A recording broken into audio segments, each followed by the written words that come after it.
Hi, my name is Dave Fracchia. I'm Studio Vice President at Radical Entertainment, makers of Prototype 2. When I returned from the war overseas, I had lost everything. Probably the biggest improvement that we've really done for Prototype 2 in terms of Manhattan has been the art direction.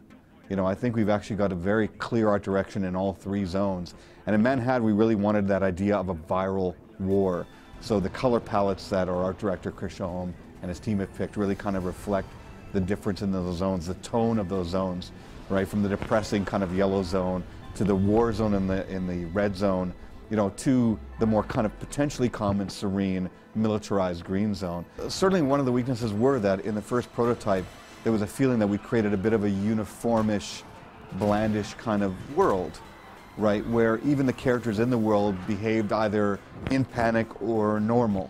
So, you know, what's really important to make a great open world game is the world has to be alive.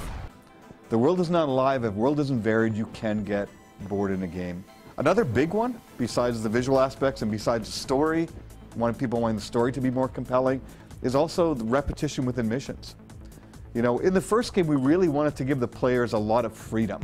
So we literally took all our powers and we almost say it's like taking a big Lego box and dumping it on the ground and saying, build something, right? The only problem with something like that is you can sometimes get a lot of powerful pieces and buy them very quickly, and then it can make the rest of the missions feel repetitive because you're using the same power that you may like over and over again as opposed to switching things up. The freedom you have in a character like this in a game like Prototype 2 is you're not adhering to any sort of moral code, for example, right? You know, I mean, there's a bit of gore in the game as well, which really is meant to be there for visual and visceral feedback, but we don't have a morality system. You know, what we'd like to think is by having a real strong connection to Heller, perhaps you as a player may act like you would want to as Heller. You know, if you pick up a civilian, maybe you'll put them down nicely because we give you that capacity. But if as a player you don't want to do that and you want to take things out on helpless civilians, that's part of the power fantasy. It's your choice.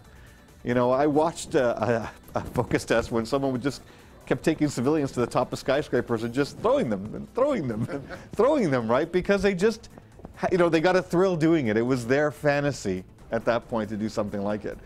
But we will not impose morality. The tendrils are by far one of the best power additions in this game, and you know we loved a lot of the other powers because they had that great visceral action, the great feedback where you could eviscerate with a blade, or your hammer fist would send people just flying into the air.